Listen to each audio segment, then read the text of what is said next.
Tag TV brings you daily news bulletin from India. Breaking news and views from India. You're watching South Asian NEWSLINE, and here are the top stories we are tracking for you on Friday, the 10th of October. British Prime Minister hails India's rapid economic rise, says the UK and India are natural partners for the future. India to reopen its embassy in Kabul. EAM Jaishankar meets Afghan counterpart for key bilateral talks.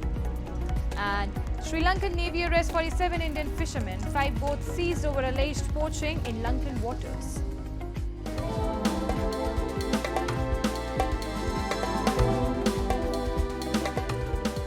And now for all the details. British Prime Minister Keir Starmer on Thursday applauded India's economic growth and said that India is on track to becoming the third largest economy by 2028, an economic superpower in the making, and the United Kingdom is perfectly placed to be partners on that journey. Starmer further added that UK is one of only 3 countries in the world with a $1 trillion tech sector, and India is poised to be the 4th. We are opening up new opportunities in India for British businesses, opportunities that other countries simply do not have. It has given us a unique edge. I have come here this week leading our biggest trade delegation to India ever to follow through on this deal, he added.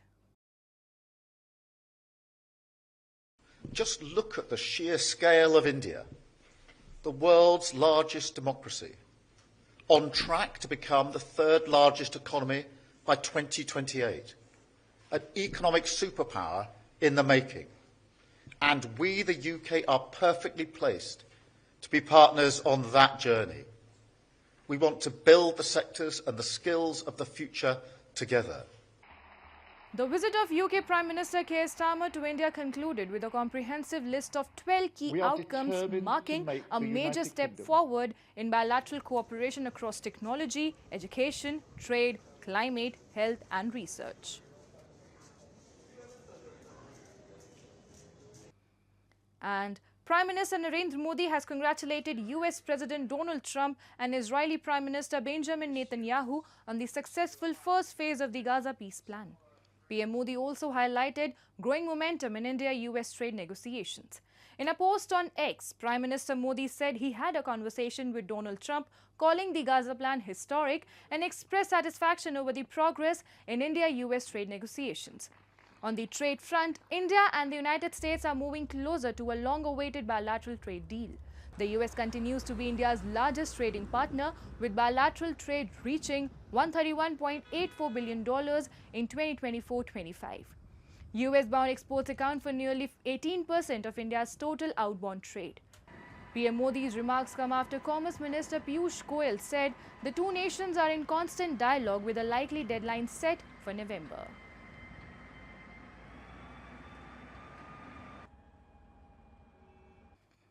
And in a strong rebuttal at the United Nations General Assembly, India has reaffirmed that Jammu and Kashmir remains an integral part of its territory.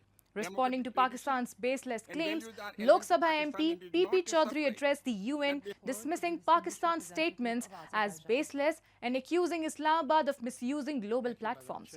Chaudhary, leading India's delegation at the 3rd committee debate, firmly stated that Jammu and Kashmir remains an integral and inalienable part of India.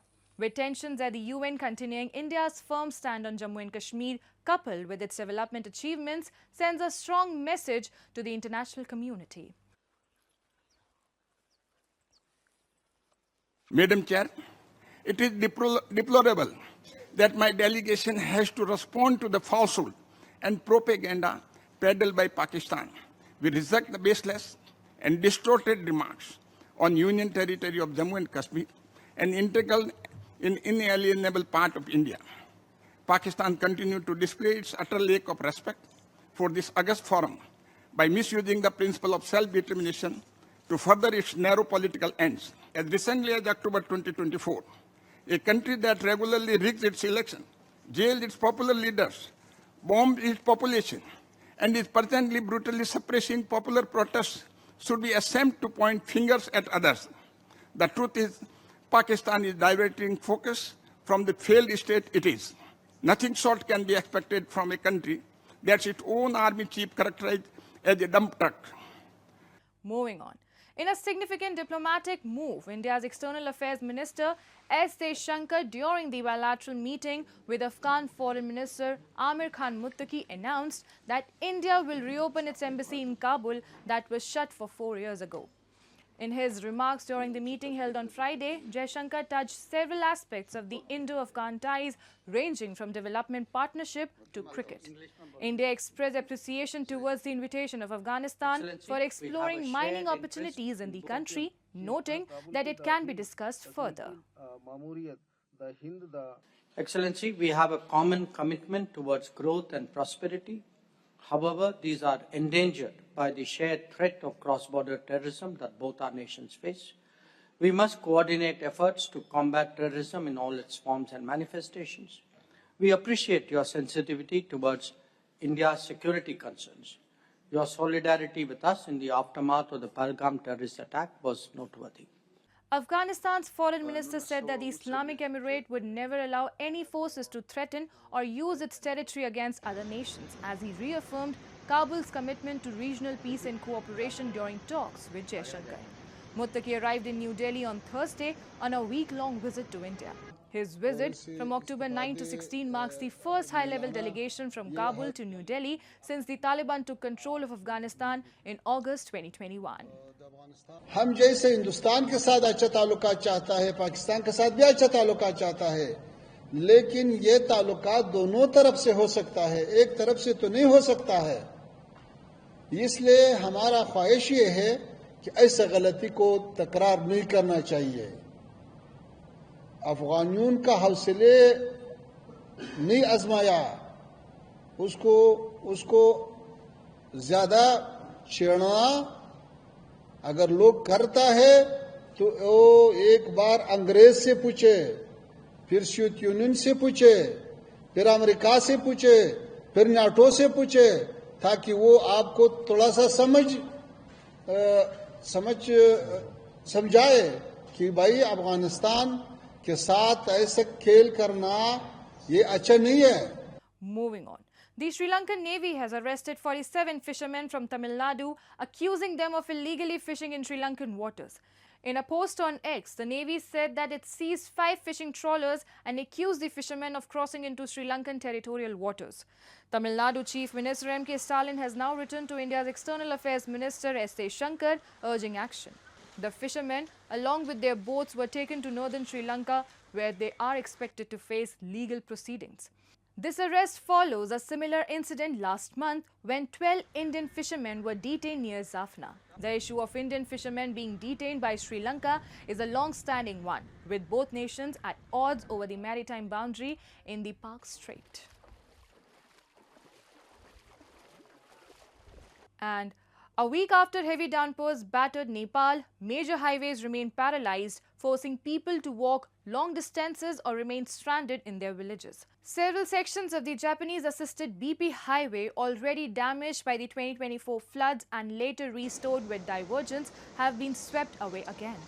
Local authorities, in coordination with the central government, are setting up new diversions, but travelers are struggling to cross river sections, clinging to rocks or risking their lives on two-wheelers. Many have no choice but to remove their shoes and wade through fast-flowing water. According to Nepal police, at least 9 major highways remain completely obstructed, disrupting travel across the country. The BP highway was completed in 2015 at the cost of 21.5 billion Nepali rupees. The single-lane 160 kilometers highway is the shortest route connecting eastern Terai and hill region with Kathmandu. Dashain अगाडि त यो बाटो हिँड्दाखेरि ठिकै जस्तो लाग्यो, राम्रै थियो आवाजात गर्नलाई। अहिले चाहिँ धेरै गाह्रो भएको छ। अब अस्ति पानी परिदेखि नै अब उतै गाउँमै अड्केरै बसेको धेरै दिन भइसक्यो, अनि लास्टै गाह्रो भइरहेछ।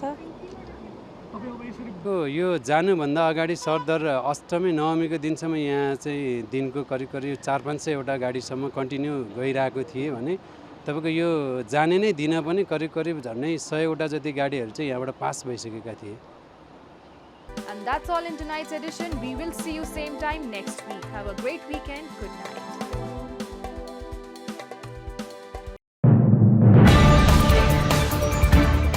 Tag TV brings you daily news bulletin from India, Breaking news and views from India.